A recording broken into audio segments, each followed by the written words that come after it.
I never thought I'd be the kind of guy to walk away from his own family mid-vacation, but when I saw what they really thought of me, written out, word for word, in their own group chat, something in me just broke. I'm not talking about some silly inside joke or harmless teasing. I'm talking about betrayal with a smirk, dressed up as sarcasm, layered under years of resentment they never had the guts to say out loud. And the worst part? I paid for everything. The rental house, the flights, the meals, the gas, the excursions, every stupid matching hoodie. All of it. I shelled out over $5,000 thinking I was doing something kind, something memorable. I thought I was helping us reconnect. I thought I was finally being seen. Turns out, I was just giving them new material to laugh at. My name's Noah. I'm 33, live alone in a decently quiet part of Oregon, and by all external measures, I guess you could say I'm doing okay. I've got a stable remote job in tech, a modest house I paid off early, and no debt to speak of. I'm not flashy about it. I drive a used Subaru, still use an iPhone 12, and cook most of my meals at home. But I've always had this lingering chip on my shoulder when it comes to my family. My younger brother Caleb is 29, loud, charming, naturally athletic, and the sort of guy people just instinctively like. He's the golden boy. My older sister Megan is 36, sharp as a knife, always on the go, a mother of two with a tendency to steamroll conversations without noticing. My parents, now retired, are nice enough in that smile politely and never dig too deep kind of way. We don't fight. We don't get vulnerable. We do polite holidays and occasional calls, and that's it. I've always been the background character in this family, reliable, quiet, always offering to help. Never quite included, but always expected to show up. 2 years ago, I had this idea. I thought maybe what we needed was a proper trip. Not just a long weekend or another awkward Thanksgiving dinner. A real family vacation, something with sunshine, ocean air, and no room to make excuses. I figured if I planned everything, paid for it all, and kept things simple, maybe we'd start to feel like more than just a group of people who happened to be related. Maybe we could feel like a family again. I pitched it during our Christmas gathering, the one where Megan's youngest threw up on the couch, and Caleb spent the whole night scrolling Instagram. I stood up with a smile, trying not to sound too eager, and said, "What if we all did a beach trip next summer? My treat. I'll book the house, cover the flights, take care of food. You just show up." They all looked at me like I'd grown a second head. Then my mom said, "Oh, honey, that's generous." And Megan immediately started asking about logistics, like what dates and whether the house would be kid-proof. Caleb joked about needing good Wi-Fi and at least one bar with cute bartenders. No one said thank you, but they didn't say no, either.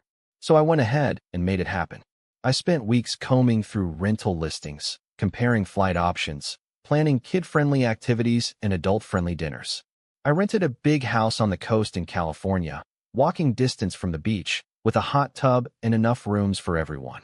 I booked flights, rental cars, even reserved a local seafood place for our first night. I made sure there were snacks for the kids, drinks for the adults, and groceries for breakfasts. I paid the deposits up front and sent everyone detailed itineraries in a shared Google Drive. Megan didn't open it. Caleb said, "Sick," and then disappeared for 3 weeks. But again, no one said no. When the trip finally came around, I was nervous, more than I wanted to admit. I landed early and picked everyone up from the airport, smiling like some overeager Airbnb host. Megan looked exhausted, juggling 2 car seats and snapping at her husband. Caleb showed up with only a backpack and asked if there'd be beer at the house. My parents were the last ones out, my dad limping slightly from his recent hip replacement, my mom carrying way too much luggage for a 5-day trip. I handled all of it. I loaded the bags, drove the rental, checked us in, got groceries that first night while everyone else rested. I cooked dinner while Caleb watched TV and Megan scrolled on her phone. When I finally sat down to eat, no one had waited. The kids were already upstairs playing with the sand toys I bought them. My mom said, "This is lovely, Noah," while staring at her plate. My dad just nodded and said, "Good fish." Megan asked if there was almond milk. Caleb said nothing. Still, I kept telling myself it was worth it. That this was just the warm-up. That once we were settled in and had a couple of beach days, things would loosen up. I tried not to let it bother me when Caleb didn't offer to split the grocery bill or when Megan commandeered the nicest bedroom for her kids without asking. I told myself it was fine when my mom offered to fix the eggs after I'd already made breakfast, then remade the entire thing. I even let it go when Caleb borrowed my charger without asking and somehow lost it at the beach. I was trying so hard to be the bigger person, to be the glue, to be the one who finally made our family feel like one. The first real crack happened on the second night. We were sitting on the patio after dinner, the one meal we all ate together without someone getting up halfway through, and Caleb was scrolling his phone, snickering to himself. Megan was helping her daughter with a puzzle, and my mom was sipping wine, staring at the ocean. Caleb looked up, grinned, and said, "Man, some people really think money buys connection, huh?" I looked at him, confused. "What do you mean?" I asked. He shrugged. "Just saying. It's funny how some folks think booking a house makes them a hero or something." Megan chuckled, not looking up. "Well, better than doing nothing, I guess," she said. My stomach turned. I wanted to ask if they were talking about me, but I didn't. I just laughed along and told myself I was being paranoid. That night, after everyone went to bed, I sat in the living room, scrolling through pictures I'd taken of the day, the kids building a sandcastle, my dad dozing off under an umbrella, Megan laughing at something her husband said. I felt this strange, aching warmth. Like maybe all the effort was finally worth something. Maybe they'd remember this. Maybe they'd see me differently. I was still smiling when Caleb came down the stairs, yawning and holding his phone. "Hey, man, my phone's dead," he said. "Mind if I borrow yours to call Amber?" His on-again, off-again girlfriend, I assumed. I handed it over without hesitation. "Sure," I said. "Lock codes 2007. He nodded, called her, paced the patio for a few minutes, then came back inside. "Thanks," he said, tossing it gently on the couch. I picked it up after he left and saw that a bunch of apps were still open. Texts, GroupMe, Instagram. I went to close them out. That's when I saw it. A group chat titled FamJam, Noah Free. I paused. The name stung. My thumb hovered. I told myself not to look, that I was probably misunderstanding, that maybe it was an old thread from college. But my name was right there. A new message at the top. From Megan. I tapped it open. What I saw made my face go cold. The first message that popped up was from Megan. "Did you see how he laid out all the beach towels like we're staying at a resort?" Followed by a laughing emoji. Then Caleb. "Bro thinks he's some kind of dad now, just waiting for him to schedule a family bonding circle after dinner." Megan again. All this just to feel included. It's kind of sad if you think about it. And this one physically hurt, my mom. Well, at least he's trying. Some people express love with money, I guess. My dad didn't comment, but he left a thumbs up reaction. A thumbs up, like he approved. I kept scrolling. There were pages and pages of this stuff. Every little thing I'd done had been twisted into a punchline. When I bought extra sunscreen and aloe vera because Megan's kid got burnt the first day, Caleb wrote, "He's doing the full dad cosplay. What's next? Personalized fanny packs." Megan replied, "Stop it, loudly crying face. I wouldn't be surprised if he gave us all laminated itineraries." My mom added, "I just hope he doesn't think this means we owe him anything." There was more. So much more.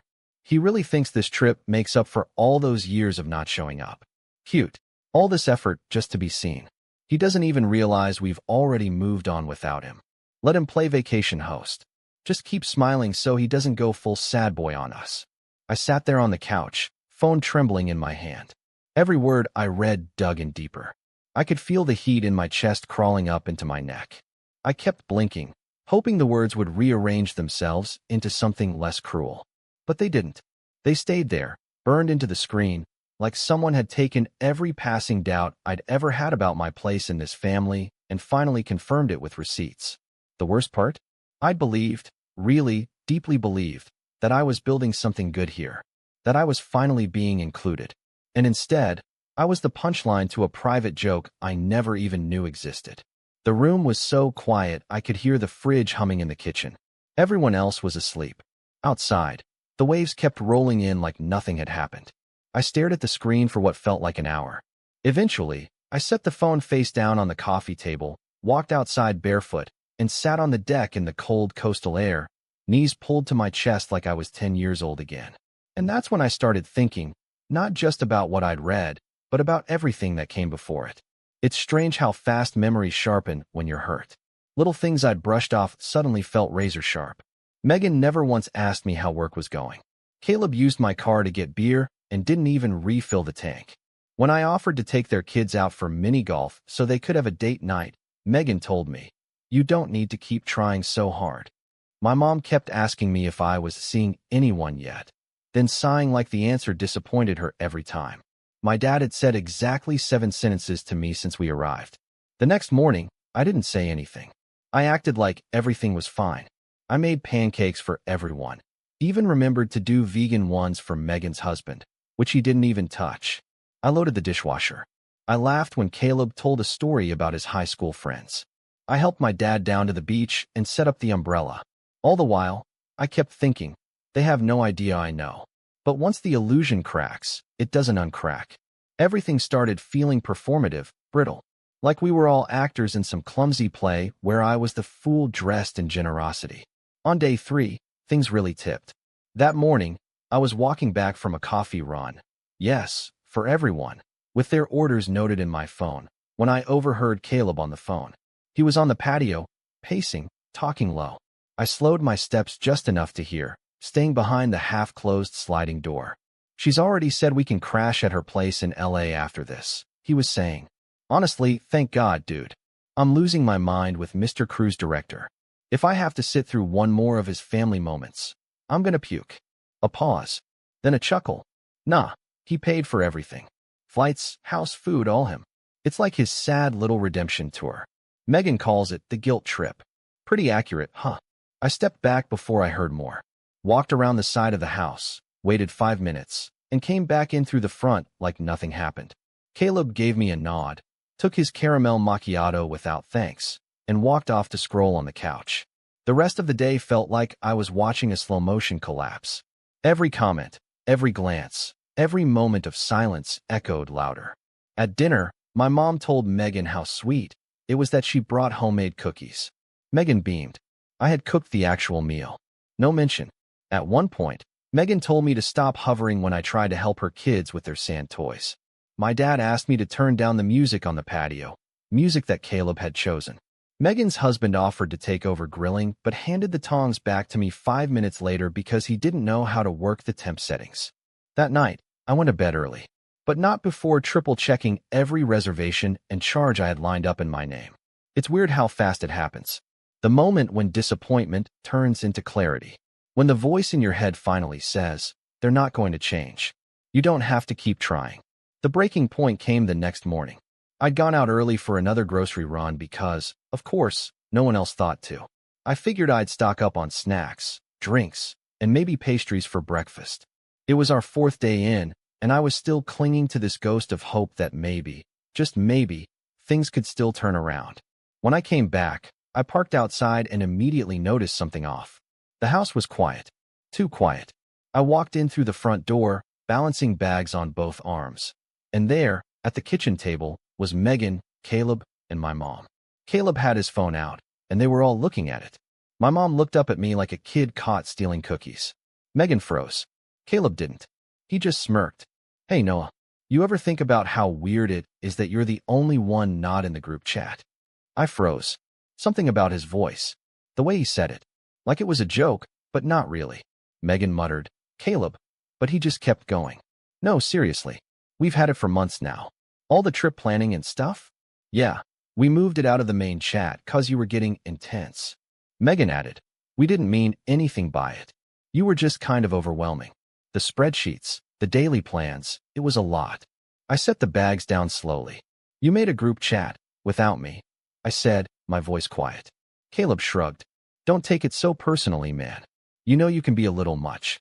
Always planning things, double-checking, trying to make everything perfect." Megan nodded. "We just wanted space to vent. That's all. You didn't do anything wrong." I laughed. I actually laughed, which seemed to throw them off. "Noah," my mom started gently, "you've always had a big heart. But sometimes, people need to make their own plans too. You don't have to control everything." Control. That word echoed in my head like a slap. I wasn't trying to control anything.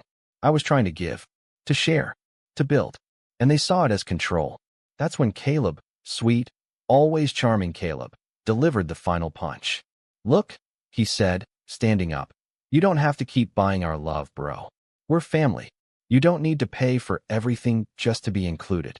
Something snapped in me. I didn't yell. I didn't cry. I just stood there and stared at them. These people I'd bent over backwards for. People I thought I loved. People who thought love was something I was trying to purchase. And in that quiet moment, something shifted.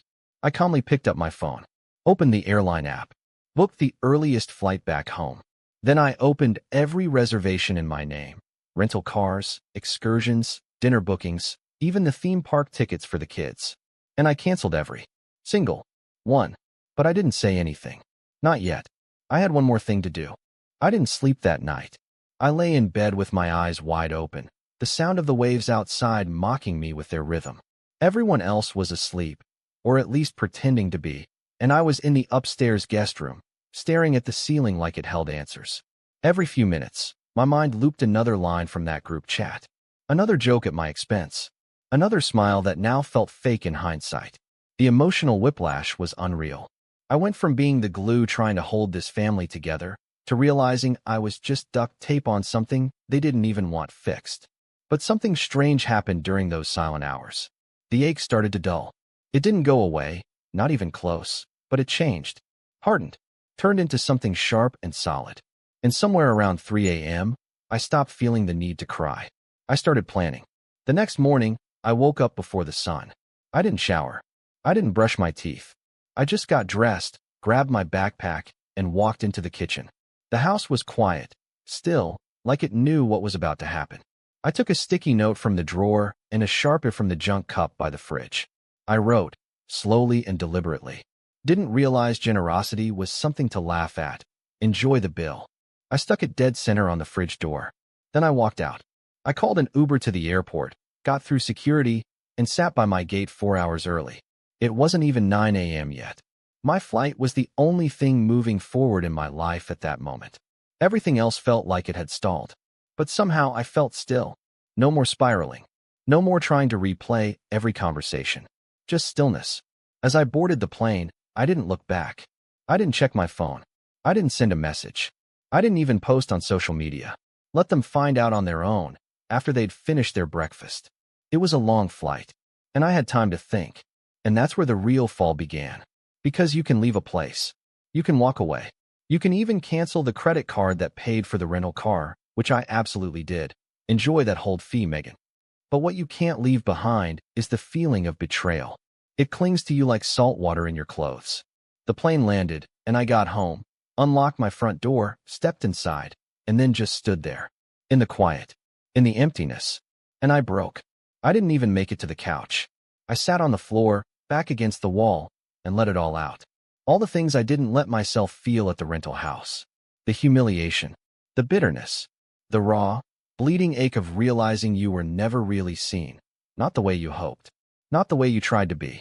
I cried. Ugly, heaving sobs that left me lightheaded. I hadn't cried like that in years. Maybe ever. That was rock bottom. I spent the next day in pajamas. I didn't answer calls. I didn't check texts.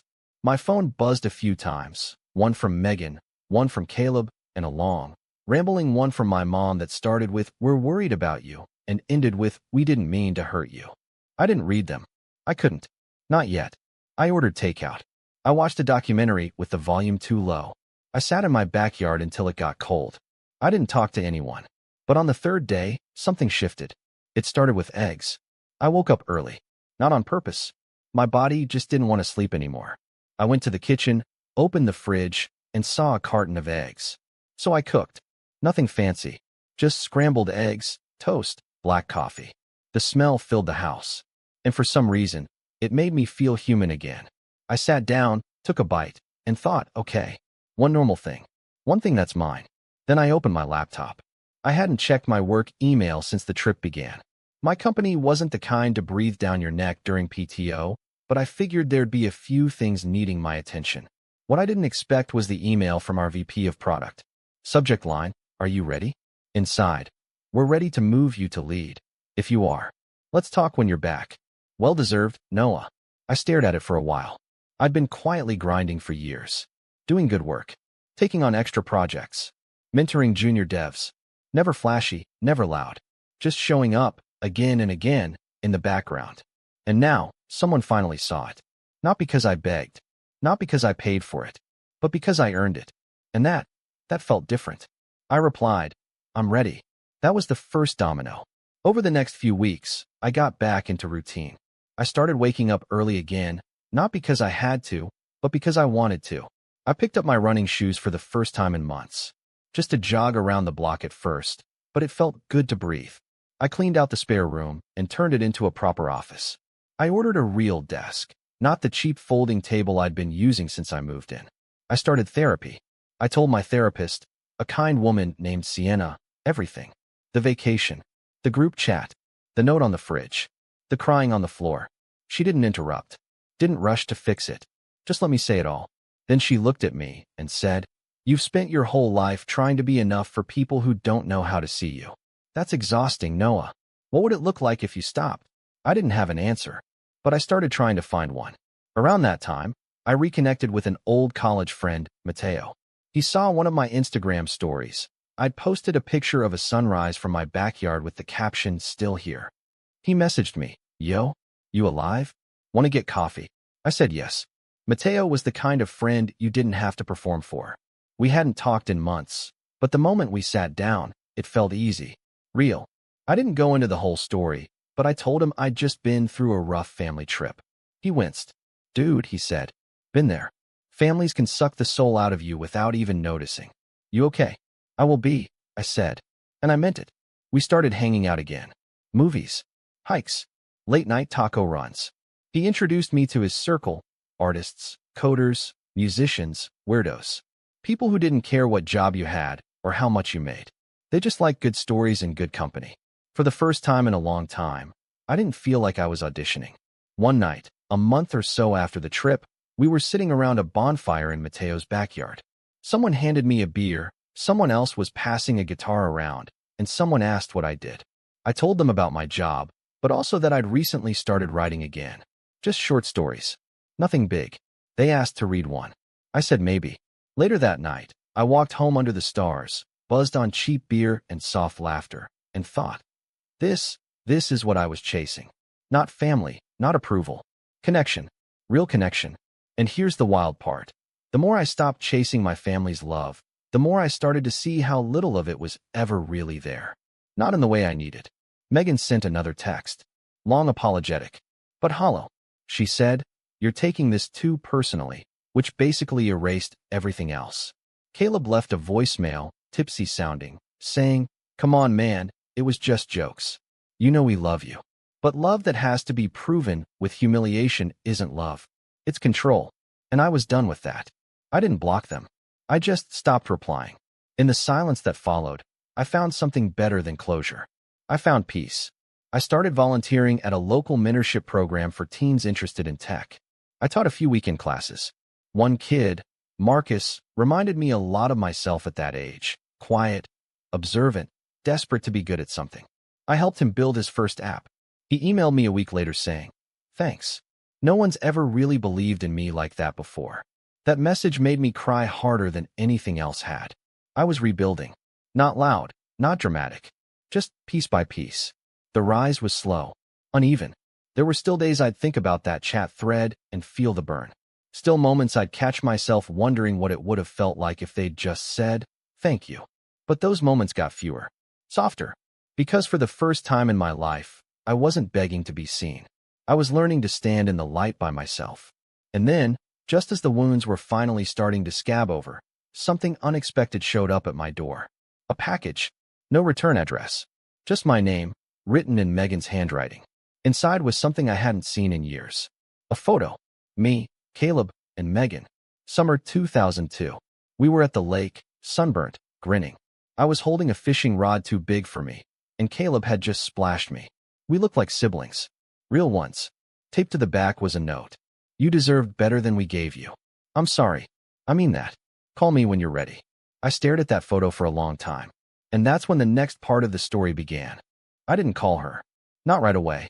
For days, the photo sat on my desk, half tucked under my monitor like some kind of test. Every time I sat down to work, there it was, grinning versions of us frozen in time, before we all grew into roles we never asked for. Before the sarcasm. Before the guilt. before the realization that being family didn't mean being kind. Her note haunted me. You deserved better than we gave you. Part of me wanted to believe it. Desperately. That maybe this was the turning point. That Megan had finally stepped off her high horse and looked around. But the smarter part, the part that had been ignored at every dinner table, brushed off at every holiday, quietly ridiculed in every group chat, told me to be cautious. She hadn't said we were wrong. She hadn't said we're sorry for laughing at your kindness. Just that I deserved better. An acknowledgement of the symptom, not the disease. So I didn't call. Instead, I watched. Because when someone shows you who they are, you start noticing the ways they always were. It started with Caleb. A week after the package arrived, Mateo sent me a screenshot. He and I had stayed close. Closer than ever, really, and we'd started bouncing ideas off each other for a side project, a mentorship platform for first-gen tech kids. A proper, scalable one. Not just volunteer shifts, but a startup with teeth. The screenshot was of Caleb's Instagram story. He was in LA, shirtless on a rooftop pool, holding a glass of something obnoxiously orange. The caption? Some people buy vacations to feel loved. Others just live. I didn't need to wonder who he was talking about. I didn't respond. I didn't need to. Mateo already knew the backstory. Instead, I saved the screenshot. Later that night, I opened the group chat thread again. I hadn't touched it since the trip. It still hurt. That buzzing, acidic hurt that makes your ears warm and your teeth clench. But this time, I wasn't looking for pain. I was looking for patterns. And what I found was a goldmine. It was like they couldn't help themselves. Megan and Caleb, especially. Screenshots, gossip, petty jabs. They'd been mocking me for months before the trip, long before the towels and spreadsheets. They called it the Noah Project. Megan even made a meme at one point, a Photoshop picture of me holding a whiteboard with the caption, "How to win family affection in 3 easy payments." I read every message, every LOL, every "can you believe this," every sarcastic emoji. I took notes, captured timestamps, backed up the chat, and when I was done, I sat back and thought, all right, so this is what we're dealing with. This wasn't immaturity. This was entitlement. I didn't want revenge that looked like anger. I wanted precision. I wanted them to feel what I had felt, not in cruelty, but in clarity, to finally see the impact of their choices. And the best way to do that was to let them come to me. So I waited. A week after the package, Megan called. I didn't pick up. She called again 2 days later. Then Caleb texted, "Yo, Meg's trying to reach you. You good?" I ignored him, too. Instead, I started digging. The more I pulled at the thread, the more it unraveled. Turns out, Caleb was between jobs. Again, his last contract gig dried up 2 months before the vacation. He was living with a friend in LA, hoping to land a podcast deal that hadn't materialized. He was broke, but you wouldn't know it from his feed. Megan was worse. On the surface, she looked like the picture of suburban efficiency, married with 2 kids, part-time copywriting job, homeowner. But behind the scenes, she was drowning. Her husband had lost his job last fall. They were 2 months behind on mortgage payments. Their car lease was up soon, and she was quietly trying to convince my parents to help just until things stabilize. None of this was my business, technically, but they had made me their business for years, laughing at my job, my home, my singleness, my quietness. Now they needed help, and I had leverage, not financial leverage. That's what they expected. What I had now was truth. The power to expose the version of themselves they thought no one saw. The chats, the comments, the jokes, and more importantly, the receipts of what I had done for them, quietly and without fanfare. But that wasn't my endgame. I didn't want to destroy them. I wanted them to see me. And nothing reveals character like the moment someone realizes they've burned the bridge they still need to cross. So I made a plan. First, I scheduled a dinner. A real one. Neutral location. I booked a cozy, quiet Italian place in town, and I sent a simple message to Megan, Caleb, and my parents. Dinner next Saturday. Just us. 7 p.m. My treat. Megan replied first. Really? Thank you. Then Caleb, free food? I'm there. My mom took longer, but finally sent. Looking forward to it. Love you. I didn't reply. The days leading up to the dinner were oddly peaceful. I felt like someone watching chess pieces shift into place. At work, I accepted the new lead position with grace and quiet confidence. I even hosted a Zoom seminar for interns about emotional resilience in tech. The irony wasn't lost on me. In the background, Matteo and I finalized the prototype for the mentorship platform. We pitched it to an angel investor friend of his. Just a rough meeting, no expectations. The guy loved it, asked for a full deck and roadmap. Suddenly, we were building something real. I spent the night before the dinner prepping. Not a speech, not a rant, just a collection of facts. I printed screenshots, timeline summaries, financial breakdowns, every booking from the vacation, labeled and color-coded. Not to shame, to show. Because these people lived in a fog of denial, and I was ready to part the clouds. The night of the dinner, I arrived early. The restaurant was dimly lit, all warm wood and soft jazz. I chose a round table near the back. Intimate, no distractions. I sat there with a folder in my bag and fire in my chest. They arrived together. Megan in a soft blue blouse, Caleb in a bomber jacket, my parents holding hands like they were walking into church. They smiled when they saw me. I didn't smile back. We sat. We ordered. Small talk started. The kids, the weather, some new show on Netflix. I let it happen. I let them settle. I let them pretend this was normal. Then, after the appetizers came, I reached into my bag. Before we eat, I said, "There's something I need to share." They all looked at me, forks midair. I pulled out the folder, placed it on the table. Inside were the screenshots, the chat logs, the receipts, the total cost of the vacation, highlighted at the bottom, $5,842.71. Silence. Caleb blinked. Megan's face drained of color. My mom looked confused. My dad looked tired. I found the group chat, I said calmly. All of it. The memes, the jokes, the comments about how I was trying to buy your love, the threads about me being overbearing, desperate, sad. Megan opened her mouth. I held up a hand. I'm not here to fight. I'm here to clarify. You don't have to love me. You don't have to appreciate me. But what you don't get to do is rewrite reality. I looked each of them in the eye. I paid for everything. Not because I wanted to feel needed, but because I thought, for a second, that this family might want to feel whole again.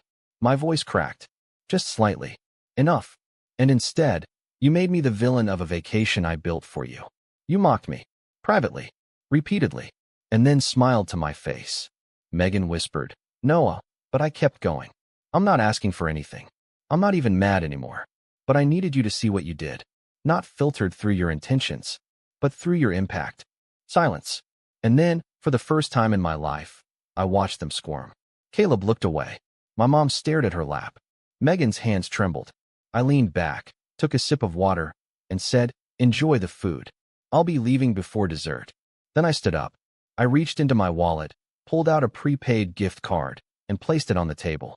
"Covers the bill," I said. "So no one has to worry about me trying to buy love." And with that, I walked out.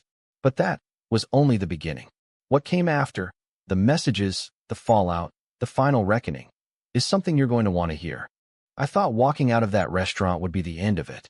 I pictured it so clearly. A quiet exit, the sound of my footsteps down the hallway, the click of the door as I left my family in stunned silence behind me. No one chasing me into the parking lot. No teary apology. Just them, finally staring at the reflection they'd spent years avoiding, and me, free at last. And in a way, that was the end of trying. But not the end of the story. Because people like Megan and Caleb don't know how to sit with silence. They need noise, control, an explanation to twist into their version of events. So naturally, they didn't wait long. The next morning, I woke up to a barrage of missed calls. 7 from Megan, 3 from Caleb. A message from my mom that started with, "I don't understand why you had to humiliate us like that," and ended with, "This isn't how family behaves." The irony practically lit itself on fire. I didn't reply, but Caleb didn't take the hint. 2 days later, I came home from a walk to find him sitting on the hood of my car in my driveway, arms crossed. Wearing sunglasses like this was a music video and not an ambush. "Yo," he said, as if we were still boys in a dorm room and not estranged siblings with a wall of betrayal between us. "Can we talk?" I didn't say anything, just walked past him, unlocked the front door, and left it open. He followed. Inside, he tried to lean against the kitchen counter like he owned the place. Classic Caleb. Never met a boundary he didn't ignore. "Look, man," he started. "That dinner? That was rough." I didn't answer, just poured myself a glass of water and waited. He sighed. I get it. Okay. You're mad. We said stuff. Stupid stuff. But like, it was jokes, Noah. That's how we are. You know that. Do I? I asked quietly. He faltered. I mean, yeah. We razz each other all the time. You call it razzying, I said. But no one else got a private group chat. No one else got edited memes. You didn't make fun of Megan for planning her kids' birthday parties. You didn't call mom desperate for baking casseroles. Just me. Just the guy trying to make it easier for everyone. He ran a hand through his hair. We didn't mean for it to get that far. Honestly, I didn't think you'd take it like that. That's the problem, I said. You never think. Not about how your words land. Not about who you hurt. It's always just jokes with you, Caleb. But the punchline is always at someone else's expense. He went quiet. Then, after a beat, he said, well, I came to ask a favor. And there it was. The real reason. I didn't even blink. What do you need? He shifted. So, I'm kinda in between gigs right now. I was supposed to get into this creator house deal. You know, content stuff, networking, whatever. But they pulled out. And I'm trying to keep my podcast going, but I need gear. New mic, editing suite, laptop. I figured maybe you could spot me, just to get things rolling again. I laughed. I couldn't help it. Not a joyful laugh. A hollow one. The kind you give when you realize the person in front of you has no shame. You want me to fund your podcast, I said. Not fund, like help. You've got the job, the house, the side hustle. You're doing good, man.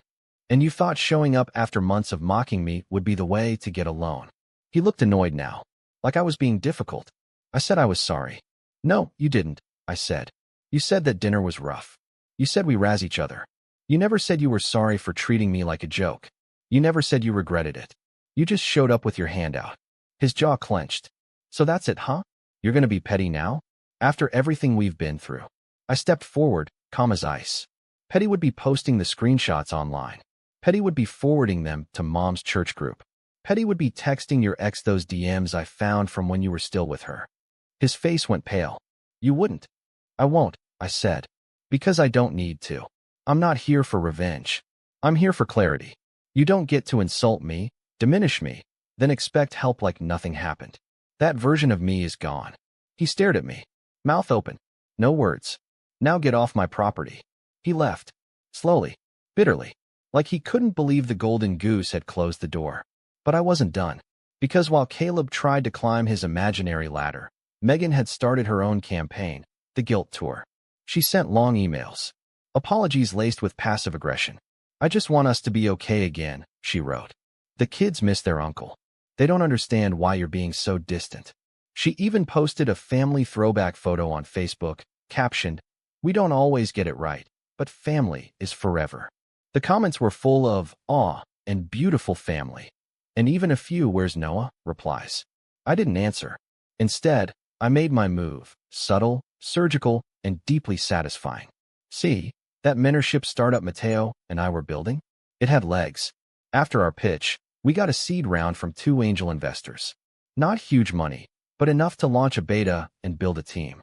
Guess who applied for a remote admin position we posted? Megan's husband. I nearly didn't notice. He applied under a different email, but his resume gave it away. Marketing experience, location, family details, it was him. No cover letter. Just a shot in the dark. I showed Mateo. Want me to toss it? He asked. I thought for a moment, then smiled. No, let's interview him. We did. Zoom call. Professional. Brief. He was polite, slightly nervous. Clearly hadn't put it together. Told us he was looking for something stable, remote, flexible. Said his wife was stressed lately, and he was trying to take pressure off. Totally understand, I said. We value loyalty here. Integrity. Transparency. He nodded. 2 days later, I sent a rejection email. Politely worded, but final. And I knew Megan would feel it. Not immediately, but eventually. When he came home and told her. When she asked what company it was. When she realized the name. When she remembered who helped co-found it. And that, more than any confrontation, was enough. I didn't need a meltdown. I didn't need a blow-up. I just needed them to know. To sit in the consequences of their own choices. To realize that the person they treated like a doormat had quietly built something solid under their feet and walked away while they stumbled. I wish I could say the fallout was cinematic. That they begged. That there was a dramatic scene on a rainy street corner. But real life isn't a movie. It's quieter, colder, more permanent. They stopped calling. Eventually, the texts trickled down to none. My mom sent one last message a few weeks later. "We don't know what else to say. I hope you're happy. I really do." I didn't reply. Because I am happy. Not because I got revenge. Not because I outmaneuvered them. But because I finally stopped fighting for scraps from people who were never willing to give. I stopped begging to be seen. I started living as if I mattered, because I do. And now, my life is full of people who see that. Friends who show up. Work that fulfills me. A startup that's already changing lives. A mentor. I run. I laugh. I am whole. And as for them, they're free to keep telling their version of the story. That I'm cold. That I walked away. That I held a grudge. But deep down, they know the truth. Because in the end, I didn't burn the bridge. I just made sure they could never cross it again. And I smiled as I watched them finally realize the door was never locked. They were just never invited back. That's right. Right. That's right. So you would be doing what the couples part of what the couples in the intervention did. The couples in the intervention also were infertile. And so we're not going to touch your fertility question, but the men collected sperm, and we can do that if you want, but I don't think you may not want to talk about that on your but that's what we did in the intervention. So in the intervention we found, this is what the intervention was.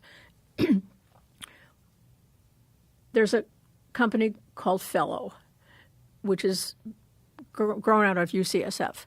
And they're very big now. I think they have like 200,000 men in their files who have had their semen tested.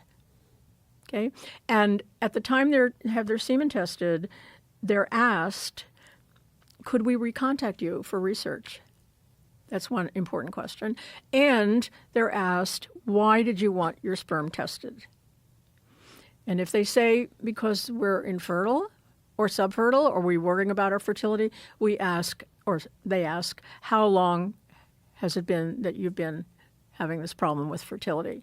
And if it's more than 12 months, then they're technically infertile, right?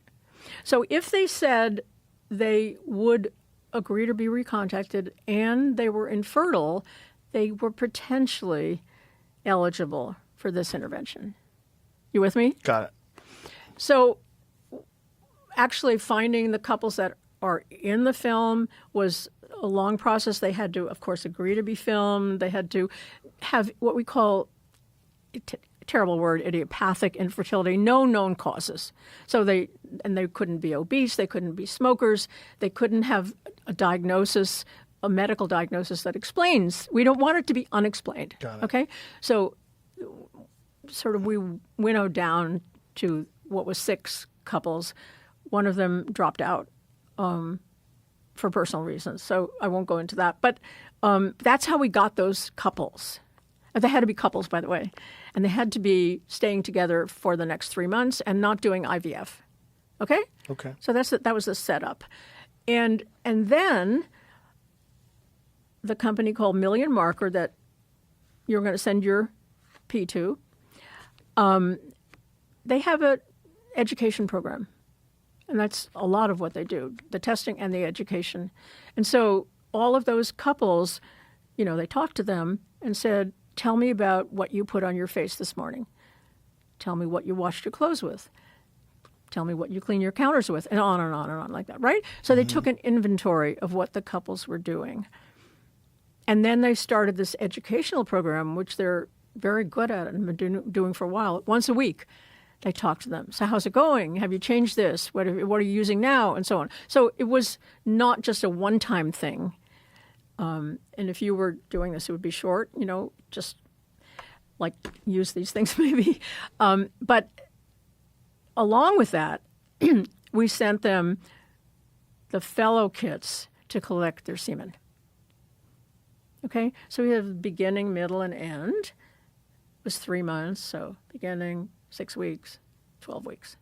And you know why 3 months? Why? It takes 70 days to make a sperm.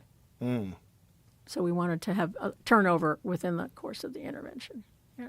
So